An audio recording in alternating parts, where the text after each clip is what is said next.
vamos a respetar un poco el protocolo y nada, saludar a las personas que también están por internet. Y si también no hay nadie, yo sé de que cuando quieran ver este vídeo en algún momento, que sean bienvenidos y que siempre es bueno escuchar una palabra, que muchas veces está bien recordar muchas cosas, ¿no? Y bendecirlos, también a los que estáis aquí. Y nada. Quiero empezar, la verdad es que con toda la prédica me gustaría que pusiéramos primero la música de fondo. Vamos a empezar un poquito a poner un ambiente más espiritual, vamos a abrirnos un poco más. Y quiero hacer la primera pregunta. ¿Cuántos creen en el Evangelio? Está un poco alto, ¿no? Vale. ¿Cuántos creen en Dios? Pregunto nuevamente, ¿cuántos creen en Dios? Muy bien. Ahora te voy a hacer una pregunta que no me hace falta que me contestes, pero quiero que te lo plantees y que te hagas tú una pregunta a ti mismo. Y es, ¿cómo está hoy tu corazón? Ese órgano tan importante físicamente que lo miramos, que sabemos que es el principal responsable de la vida, ¿cómo lo sientes? Es curioso porque físicamente el corazón es un órgano que no sentimos, pero sí que transmite sentimiento. Cuando tenemos dolor, cuando tenemos tristeza, sí que lo sentimos, se siente. Cuando estamos tristes, cansados, agobiados, lo sentimos. Y hoy me gustaría que, como he hecho la pregunta, quiero pedir un poco que, como todas las palabras, que teóricamente todas las palabras deberíamos escucharlos, estar receptivos, estar escuchándolas todas, quiero que hoy prestes más atención. Quiero que examines hoy tu propio corazón. La verdad es que esta palabra me ha encantado tanto hacerla porque considero que es un buen alimento para cada uno de nosotros. Es algo que te mereces, así como muchas veces decimos, va, un caprichito, vamos a cenar a tal lugar, me merezco tal cosa. De la familia a la cual ahora pertenezco, me encanta que siempre cuando acaban de comer les apetece algo dulce. Yo siempre me ha encantado esa frase. Y yo creo que nos podemos permitir esta palabra no solo hoy, sino que muchas más veces. Por eso te invito a que, si me puedes prestar toda la atención posible, creo que es una palabra que la vas a necesitar. Y a lo mejor no la necesitas, no me pongo a juzgar ahora que tú eres esto, tú eres lo otro, pero a lo mejor en algún momento de tu vida sí que la vas a volver a necesitar. Vamos, como ya sabéis, muchas veces me gusta contar las historias. Yo creo que la mejor manera para entender una palabra es con una historia. Pero esta vez quiero contarlo un poco diferente. Me gustaría tener a dos personas que representen un poco esta obra, ¿vale? Me gustaría que Jessica sea una, luego entenderéis por qué la he escogido a ella. Pero me gustaría que la siguiente persona sea un invitado. Una persona, quien quiera, me da igual. Alguno se ofrece a salir. No va a hacer nada, solo va a estar de pie porque necesito que representar a esa persona. ¿Alguno? No sé. ¿Roberto? Muy bien. Vamos a aplaudirle. Vale, os pongo un poco en contexto con la historia, ¿vale? Estamos en una cárcel ahora mismo, ¿vale? Y en ella nos encontramos a Pablo. Pablo es un hombre ya mayor, está escribiendo una de sus cartas, y sus últimos días él ya está en la cárcel. Y decide escribir una carta a una persona llamada Filemón. Filemón va a ser mi amigo Roberto hoy. ¿Vale? Yo no sabía, se lo decía esta mañana a Jessica, digo yo, no sabía ni que existía el libro de Filemón en la Biblia, pero bueno, yo lo he descubierto esta mañana. Y esta historia, Pablo conoce a Filemón. Pablo ha sido un buen amigo en el Evangelio, mientras predicaba conoce a Filemón. Filemón es una persona que tiene bastantes riquezas en su momento y también decide entregar su vida a Cristo, decide predicar y decide ayudar a más personas. Entonces Pablo escribe la carta, la redacta y decide enviarle la carta a Filemón. Coge a esta persona y le dice, quiero que vayas a entregarle la carta a Filemón. Acércate a Filemón y entrégale un papel, por ejemplo. Coge una servilleta y entrégaselo. Entonces, ¿qué es lo que dice la carta? La carta comienza donde Pablo le reconoce sus grandes logros en Cristo a Filemón.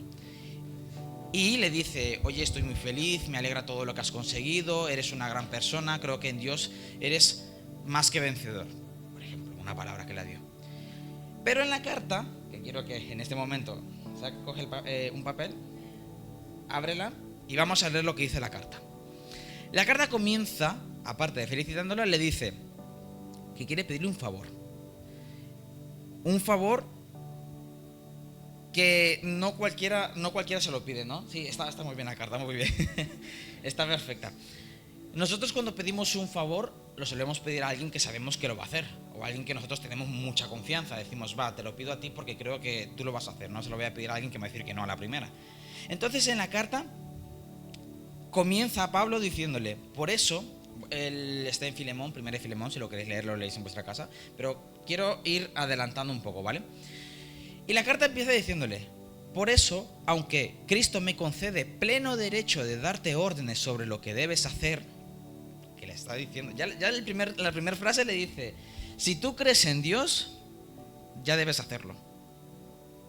¿Sabes? Esto es como, hablamos unos días que me encantaba también y lo escuchaba, y es como cuando un hermano en la iglesia no sabe cómo decirle a sus pastores, no sabe cómo decirle a sus líderes que se quiere ir de la iglesia, la primera frase ya se llena de valentía, llega con su defensa y su acorazado, y lo primero que le suelta a sus líderes o pastores es, Dios me ha dicho que me vaya de la iglesia.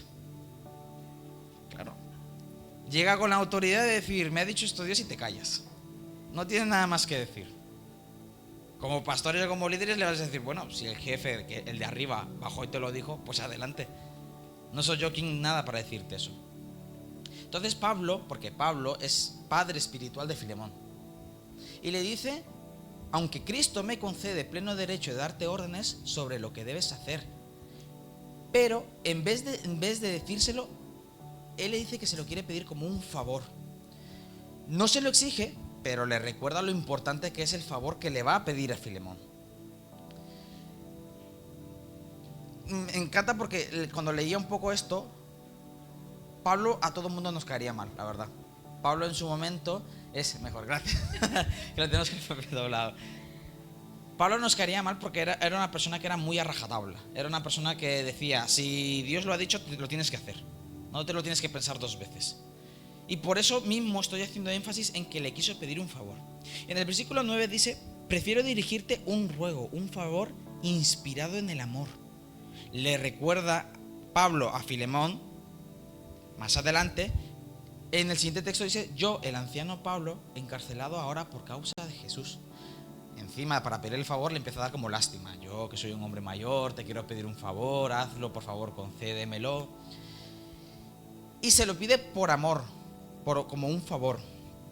Entonces en ese momento Pablo le está motivando a que cumpla el favor que le va a pedir. ¿Y cuál es ese gran favor que lo estamos alargando tanto? ¿Por qué me estoy parando tanto? En este momento Pablo le dice que estoy encarcelado ahora por causa de Jesús. Me voy a adelantar un poco la historia porque recordamos que Pablo está encarcelado no por ser un criminal. A Pablo se le encarcela por ir a predicar del evangelio. En ese momento todos, yo creo que unánimemente, levante la mano el que cree que Pablo estaba justamente preso en esa cárcel.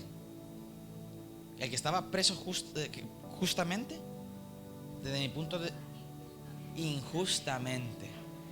Desde mi punto de vista, él no merecía estar en la cárcel.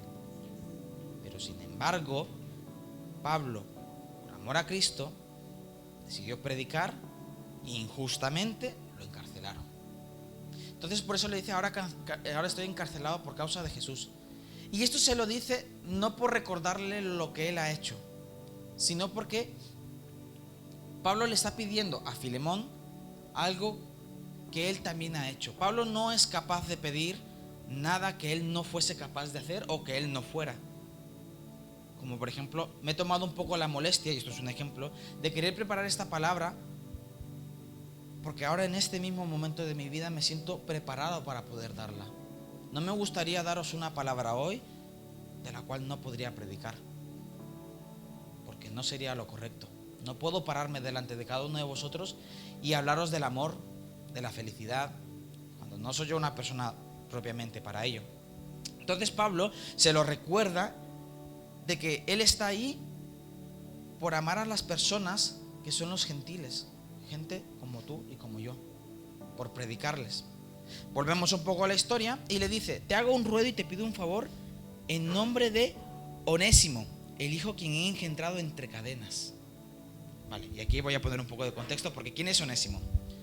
Onésimo es en este momento Jessica.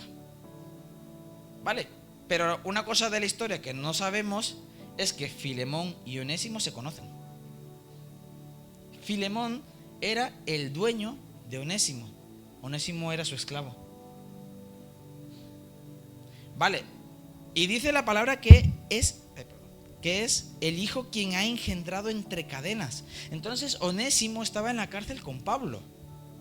La Biblia no dice por qué Onésimo estaba en la cárcel con Pablo, pero tendría que haber cometido algo contra su dueño. Tú pon la cara ahora mismo y piensa, ¿cuál habrá sido la cara de Filemón? De ver a su esclavo, el cual le habrá robado, le habrá mentido, le habrá matado a un hijo. No sabemos, la Biblia creo que por misericordia a Onésimo lo omite. Pero en ese momento, ¿cuál es la cara de Filemón de ver a la persona que le ha hecho daño venir a entregarle una carta? Y una carta no cualquier carta, una carta de Pablo, de su maestro. Y le dice: te ruego un favor en nombre de Onésimo, el hijo quien he engendrado. Porque entonces en ese momento Onésimo en la cárcel decide convertirse a Cristo. Pablo también se convierte en el padre espiritual de Onésimo y por eso le envía la carta. Yo creo que en ese momento Filemón habrá dicho: ¿en qué buen momento me han enviado este de nuevo? No podría haber otra casa en donde aparecerse. El cartero se tendría que haber equivocado, ¿no?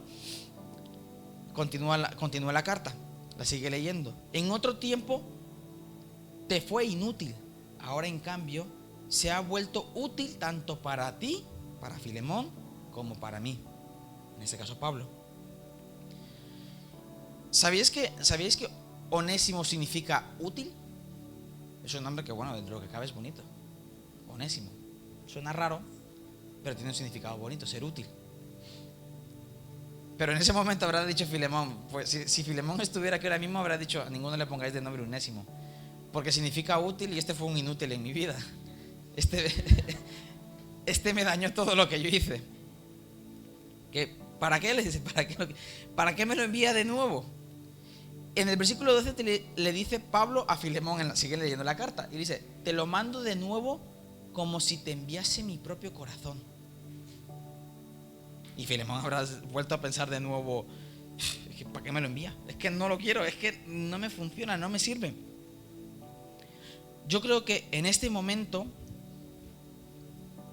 creo que más de alguna vez nosotros hemos sido Filemón, en que Dios nos ha enviado a una persona que nos pone a prueba. Porque yo creo que es muy difícil ver a una persona que regresa hacia ti que te ha hecho daño. Una cosa muy curiosa, que siempre me hace gracia, como lo dije en una de las primeras prédicas, y es que Dios tiene un humor santo. No sé por qué siempre nos envía a las personas que más mal nos caen, nos la envía a estar cerca de nosotros. Mira que buscamos personas afines, buscamos amigos, buscamos personas que nos caigan bien, pero siempre nos envía al que más mal nos va a caer. No sé, yo creo que es parte de su humor santo y que nos hace enseñarnos algo. Y creo que ahora mismo me podría atrever a decir que Onésimo tiene un nombre en tu vida. A lo mejor Onésimo es una persona que ahora mismo estás pensando, porque yo en su momento tenía ese Onésimo, y en ese momento Filemón está viendo a Onésimo delante de su cara de nuevo. Pablo continúa y le dice: me hubiera hecho ilusión de retenerlo aquí, a fin de que pudiera ayudarme, haciendo de tus veces, es decir, ayudando de tu parte, ahora que estoy encadenado por anunciar el evangelio. Pablo reconoce en la carta que le está escribiendo a Filemón, que Filemón la sigue leyendo incrédulo de decir: buah, esta carta y esta persona, en que Filemón le fue de bendición a Pablo, en que Filemón se convirtió, a Onésimo, es que sigo pensando en Filemón porque también me identifico a veces con Filemón, en que Onésimo había sido de bendición para Pablo. Onésimo se había convertido a Cristo donde estaba en la cárcel. ¿Qué nos quiere decir esta parte? Que él hacía, Onésimo era como que el mismo Filemón estuviese en la cárcel, porque Onésimo había dejado lo que él era antes, un criminal, un asesino, no lo sabemos y ni nos importa ahora mismo la historia. sino que él se había convertido a Cristo. Y esto nos viene a recordar lo que dice la palabra, ¿no? Que todo aquel que cree en Cristo, nueva criatura es, y que las cosas viejas han pasado y las cosas nuevas son hechas. Es lo que nos está viniendo a recordar Pablo con la frase de que él era útil para él y para su vida. Y luego continúa y le dice: pero no he querido hacer nada sin contar contigo, para el bien que puedas hacer lo que hagas de buen agrado y no a la fuerza. Quién sabe si Onésimo te ha abandonado por breve tiempo, precisamente para que ahora puedas recibirlo de manera permanente. La cara de Filemón tiene que haber sido así. Si no lo quería ni brevemente, ahora me dice que va permanentemente, me lo voy a quedar ya toda la vida. ¿Para qué lo quiero toda la vida? No me sirve. Y claramente Pablo lo sabía. Pablo sabía cómo lo iba a ver en ese momento Filemón a Onésimo. Y por eso le recuerda: y ya no te lo devuelvo como esclavo, sino como algo más, como un hermano muy querido. Así lo es, al menos para mí, cuando más debe serlo para ti, no solo como persona, sino como creyente. Pablo le está recordando en la primera parte en que ya no es como un esclavo, porque para Filemón, Onésimo ahora mismo es un sinvergüenza, porque eso es lo que era. Y Pablo se lo dice, le recuerda que era un sinvergüenza, pero también está recordando el poder de la conversión de Dios, porque para Pablo, al momento de redactar esta carta, Onésimo ya había cambiado. Onésimo ya era una nueva criatura. Y Pablo no le hubiera enviado a Onésimo de nuevo a Filemón a darle la carta si Pablo no supiera que Onésimo ha dado testimonio y fruto de lo que él puede hacer en Cristo.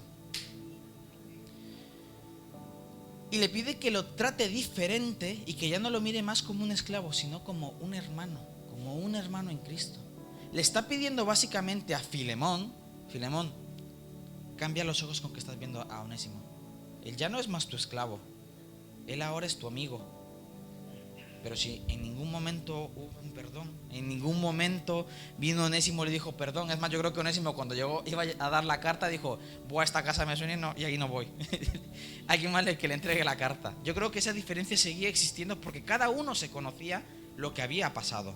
Tanto vergüenza por parte de Onésimo a Filemón, y Filemón rabia y odio contra Onésimo. Y le pide que lo mire como Dios lo ve, como un hijo más, como un hermano muy querido. Nos damos cuenta que en esta carta que le escribe Pablo a Filemón, nos está dando la base de lo que significa el perdonar, lo que es realmente la palabra perdón. Nos está recordando y nos invita a todo el mundo a tratar a las personas diferentes, de aquellos que, aunque fueron una desgracia para cada uno de nosotros, si nosotros realmente creemos en Cristo, de dar la gracia que Dios nos ha enseñado y también ofrecérsela a ellos. Nos recuerda que hay alguien que también a nosotros nos perdonó cuando éramos todos unos miserables. Y perdón la palabra,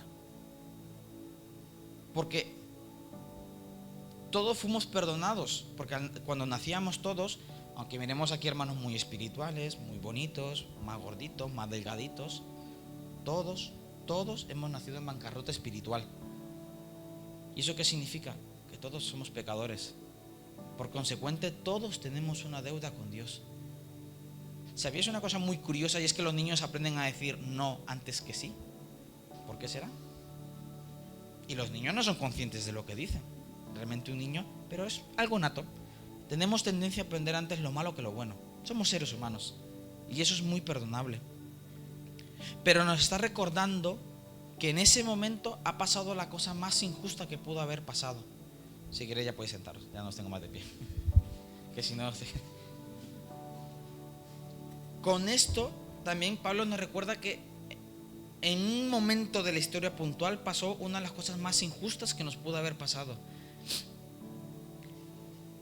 ¿Cómo es capaz Dios de dar lo más preciado que tiene en el cielo por lo más inmundo que hay en la tierra? ¿Qué cosa más injusta es esa? No me parece justo que un hombre inocente haya dado la vida por ti o por mí. No me parece justo. Y preguntaba al inicio, nos acordamos de la primera pregunta que hice, y es: ¿cuántos creen en el Evangelio? Me habéis contestado amén, ¿no? Entonces creo que si comprendéis el Evangelio, todos somos capaces de perdonar. Porque una persona que no entiende del Evangelio no es capaz de perdonar. No es capaz de perdonar las ofensas de tu hermano, los gritos de tu amigo, el padre ausente, la madre alcohólica, el hijo que se fue de casa sin decir nada. Y puedo seguir dando más ejemplos. Pero si realmente decimos todos que creemos en Dios o que creemos en el Evangelio, la base de nuestro Evangelio se basa en el perdón. Por si no lo teníamos aún claro. Nos recuerda que un hombre inocente vino a la tierra por ti y por mí. Y no lo merecíamos, nadie. Ni por actos, ni por quienes somos. No lo merecíamos ninguno. Y yo sé que en ese momento Filemón le daba muchísima rabia volver a ver a Onésimo. Pero ahí es cuando empezaba a comprender yo un poco lo de: entrégale tus cargas a Dios. Porque aunque nos dé rabia volver a ver a esa persona que alguna vez en la vida nos hizo daño, llámale amigo, llámale hermano, llámale familia, nosotros no somos ningún tipo de jueces para juzgar cuáles son los actos que ellos han cometido contra nosotros. Porque esa tarea se la tenemos que dejar solo a Dios. Porque ellos, al ser seres humanos como nosotros, también se han equivocado. Por lo tanto, esa carga no la debemos cargar nosotros. Esa carga se la deberíamos dejar a Dios. Y yo sé que es muy difícil ver a la persona que te hizo daño y no poder quitarle ese pecado de la cara, o ese momento que te ha dañado, te ha insultado. Continúo leyendo la historia. Si pues, le dice Pablo a Filemón, de verdad eres mi amigo, recíbelo como si fuera yo mismo. Así debe ser el cambio que Pablo le estaba pidiendo a Filemón.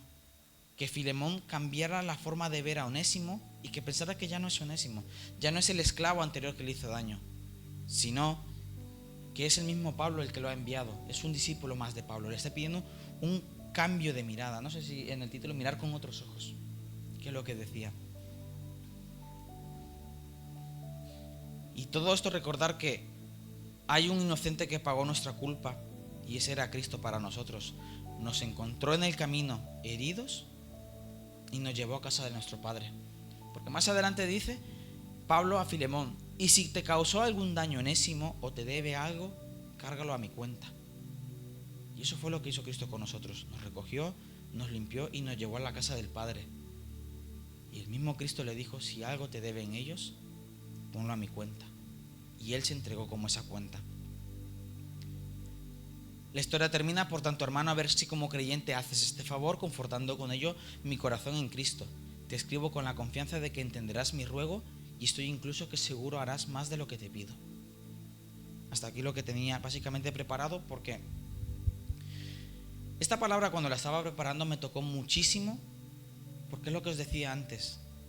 No porque tuviese un rencor o un odio contra alguien, pero sí me empezó a recordar las muchas cicatrices que también tengo en mi vida.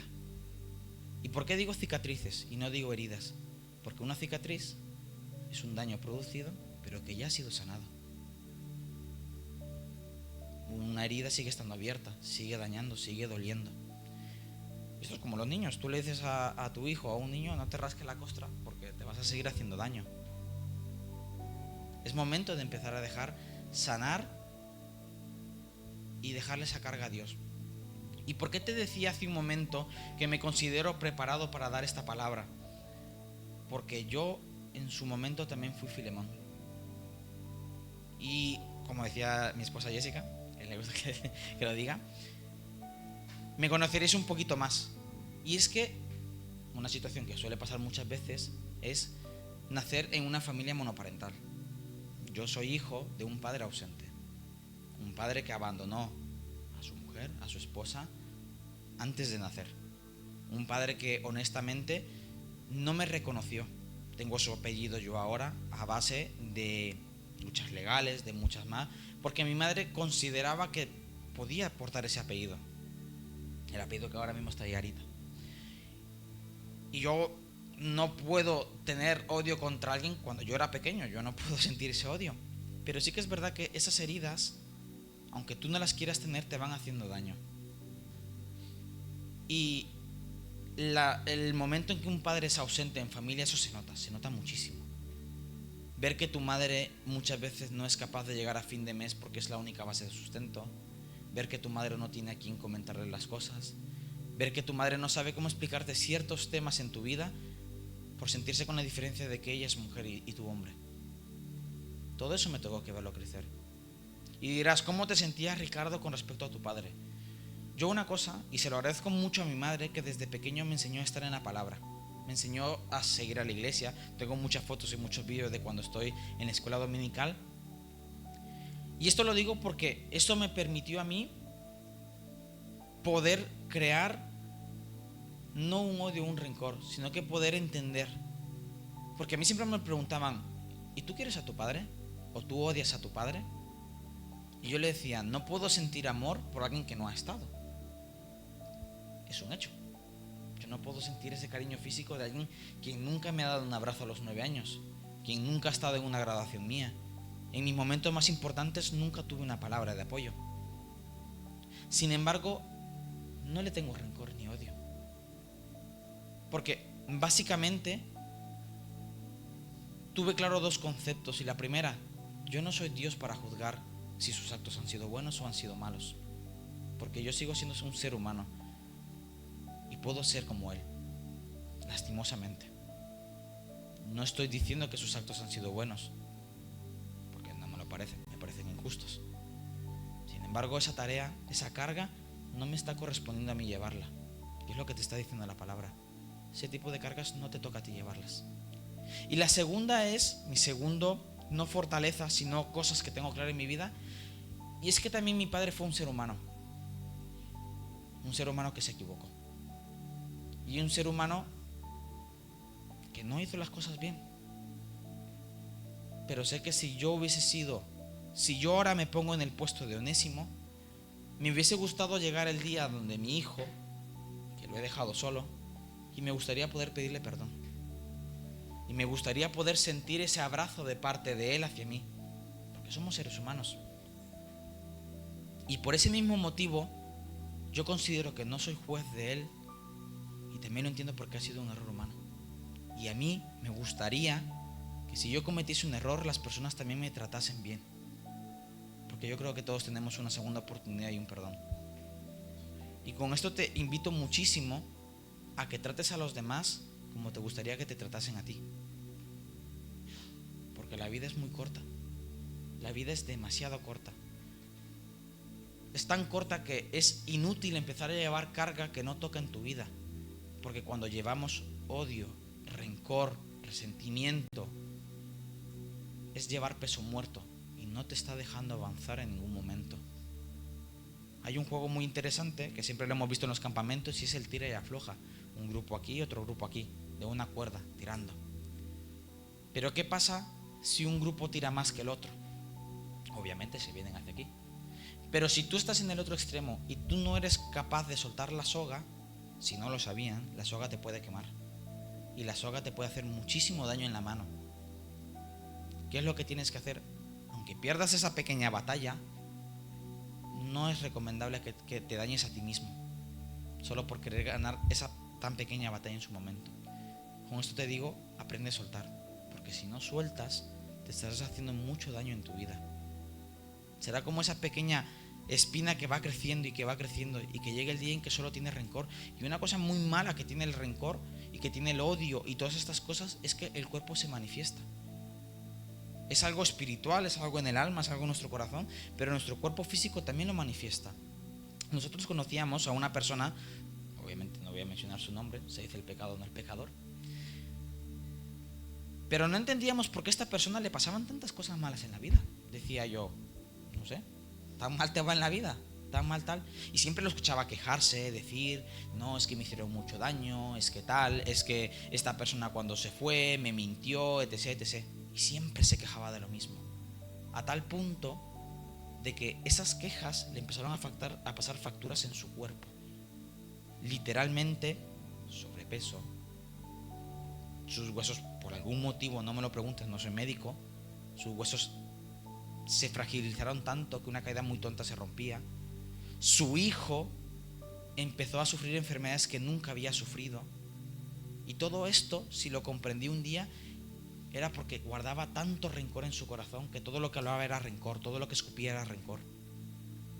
¿Sabíais que si estamos demasiado tristes, nuestro corazón es capaz de pararse, dejar de funcionar? Y es verdad. Hay personas que han muerto de tristeza. Parece una tontería, pero médicamente tú le preguntas a un médico, ¿se puede morir de tristeza? Sí, se puede morir. Por eso no es necesario que llevemos cargas en nuestro corazón, porque también se manifiestan en nuestro cuerpo. Y te quiero contar un pequeño testimonio más, porque la vida sigue siendo tan corta. Y este episodio sí que, si me hubieran preguntado a mí, no me hubiera gustado vivirlo personalmente. Pero Dios sabe por qué lo hace. Dios sabe qué testimonio puedes contar el día de mañana. Mi madre a los 11 años vino aquí. Aparte que no tenía padre, mi madre decidió buscar un mejor futuro para nosotros porque en mi país era imposible conseguirlo. A los 11 años yo me quedo en casa de mis abuelos con mi hermano pequeño. Y en ese momento me crió con mis abuelos, me crió a veces un poco en un ambiente conflictivo, donde mi tía muchas veces decía una cosa, se molestaba, se enfadaba. Bueno, no era un buen ambiente. Y mis abuelos siempre han sido políticamente correctos y ellos estaban juntos, pero por dar una imagen familiar. Mis abuelos realmente ya no se querían, ya ellos no sentían el uno por el otro, se miraban y era perros y gatos. Ver la mirada de distancia y empezar a discutir. Uno empieza a ladrar y el otro empieza a arañar. Eso era. Y se da la casualidad que un día, cuando tengo yo 14 años, la noche anterior de un domingo, lo recuerdo tan perfectamente, mi abuelo se empieza a discutir por una tontería más. Supuestamente era porque, según mi abuela, tenía que salir ella y mi abuelo le cogió el baño y que lo hizo de mala fe, que no la quería dejar salir. Yo qué sé, mi abuelo tendría algún problema ese día, tendría alguna urgencia, pero fue al baño. Pero bueno, todo motivo era una causa de pelea. Se discutieron súper mal, es que tú siempre haces lo mismo, es que no sé qué, es que no sé cuánto. En fin, él cogió y se fue de casa porque a él nunca le gustaba discutir. Él siempre era quedarse callado y prefería bajarse un momento al coche y reservarse sus palabras. Y mi abuela era más explosiva, lo decía todo, lo decía y no se quedaba a gusto al momento de decir la última palabra. Al día siguiente, y yo creo que ya estoy haciendo mucho spoiler de lo que ha pasado, al día siguiente a las 8 de la mañana no se volvieron a hablar.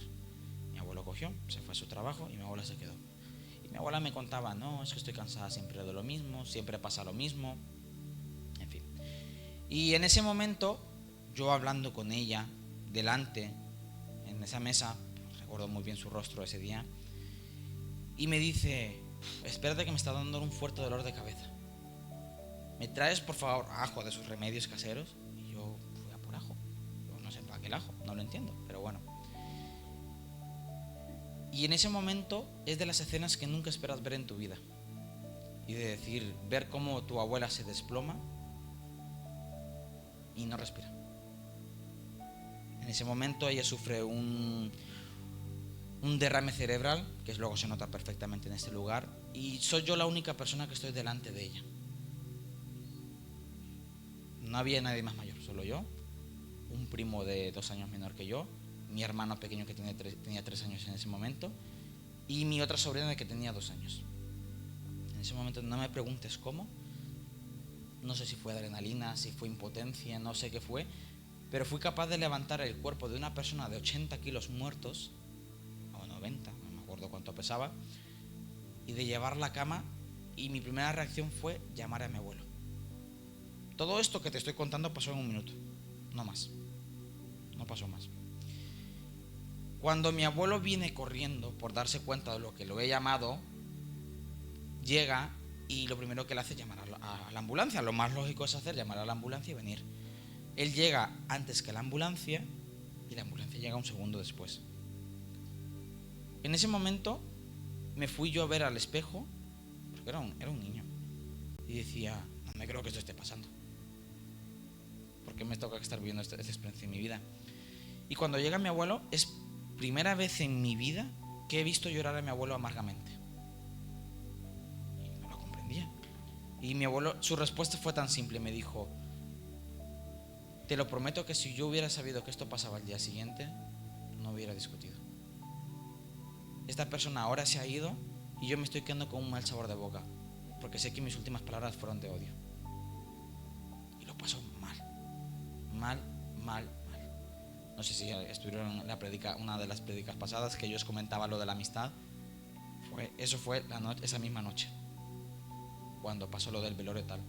¿Y por qué os digo esto? Porque mi abuelo nunca había creído en Dios en ningún momento. Y siempre me decía eso. El decirme, tan corta es la vida para que nos pongamos a discutir y nos vayamos a acostar enfadados sin saber qué es lo que va a pasar el día de mañana. No vale la pena. Y es lo que os comentaba hace un momento. Fue primera vez que he visto a mi abuelo llorar. Nunca lo había visto llorar. Fue la primera vez que lo vi llorar amargamente. Esto lo cuento ahora porque honestamente me dejó un gran aprendizaje de vida. Me enseñó muchísimo. Mira que no me hacía falta. Yo siempre he sido una persona muy feliz.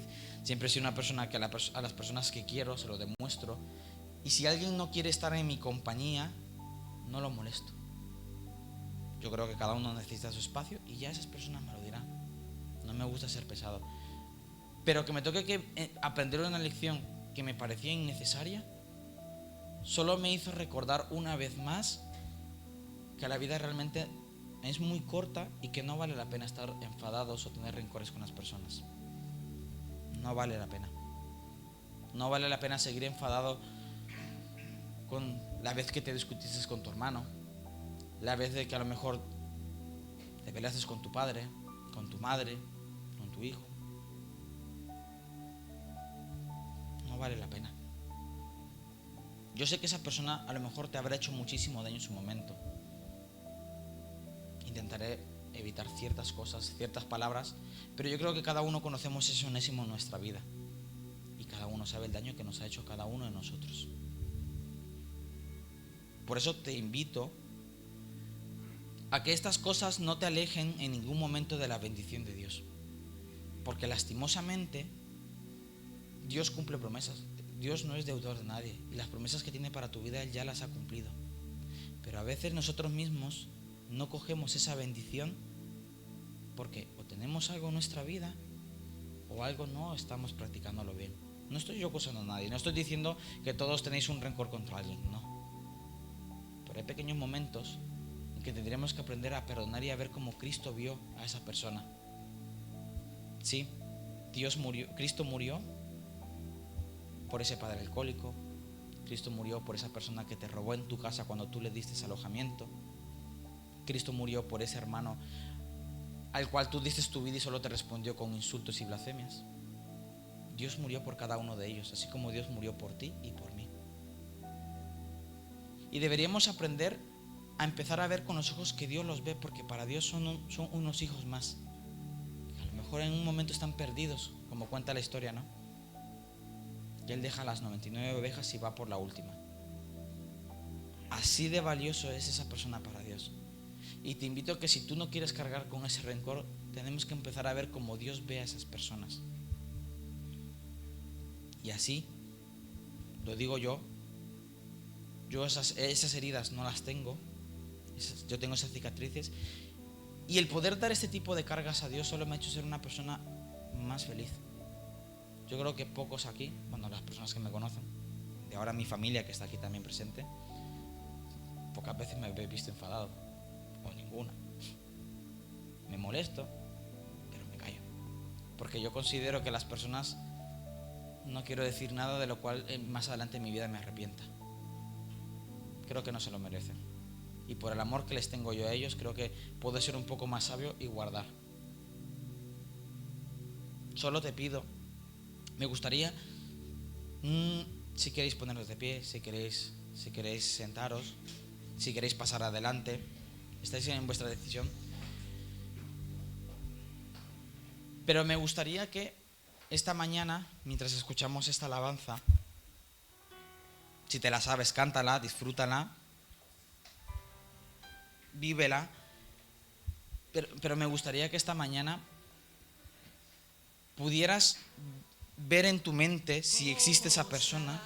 Puedes ponerle nombre a Onésimo y me gustaría que lo perdonaras. A lo mejor